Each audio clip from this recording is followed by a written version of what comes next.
So, I may have finally broke down and bought a Switch 2, and these are the 5 things you need to know if you too are also considering buying a Switch 2.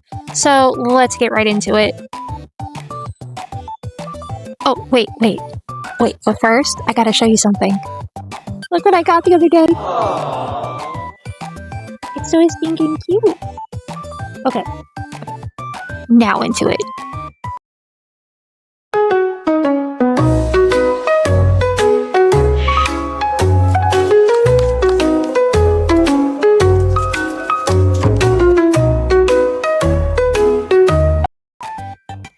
Number one, I would tell you, is the bigger screen size. It actually makes a huge difference when playing in handheld mode. Just look at this difference for yourself. It looks like you just went from like a 40-inch TV screen to an 80-inch screen. It does look that drastically different, and it makes casual gaming a lot more fun. Yes, it does actually make that much of a drastic difference, and it does make casual gaming a lot more enjoyable. The second thing that I think it's important for you to know is that your online Switch memberships seamlessly carry over. When you go to add a user on the Switch 2, it gives you the option of logging into your Nintendo account via a QR code on the screen. You now seamlessly share your profile and online membership with Switch 1 and 2. Games can be shared between the two systems, and save data transferred.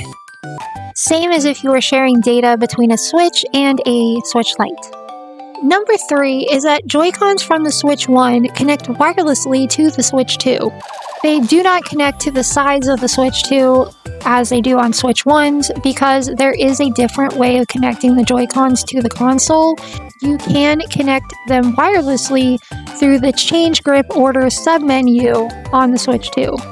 Switch 1 Joy-Cons are a lot cheaper than Switch 2 Joy-Cons, and you probably already own quite a few of them. They are perfect for Mario Kart races or just giving your kids a turn to play.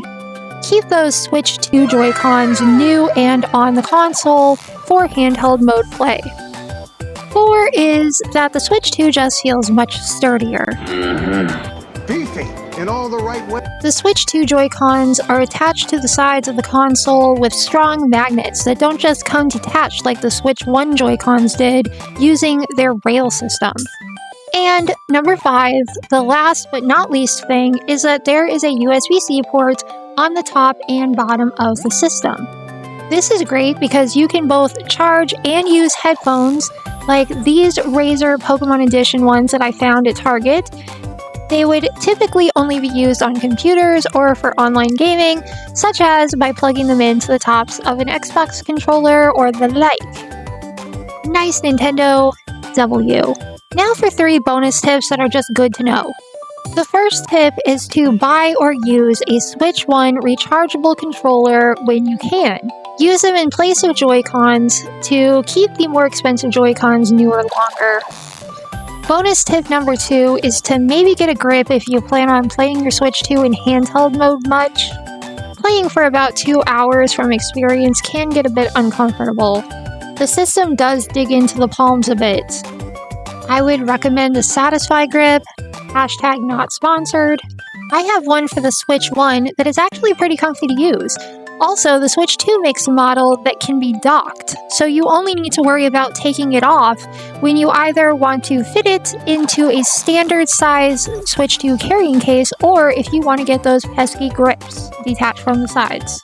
And bonus tip number 3 is you do want to buy Pokopia. It's a little bit of Minecraft, a little bit of Animal Crossing. So if you like either one of these games or both, this game, Pokopia, is a huge improvement on both. I honestly don't think the Pokopia trailers did the game justice. So I hope this video helps. Leave a like if it did. And let me know in the comments if you have any tips to add, or if any of these tips may have been something that you are considering. And until next time, my friends, bye! Totodile says bye! But hey, that's just a theory. This isn't that channel? I really need to get an outro. subscribe and smack that ding-a-ling if you want more.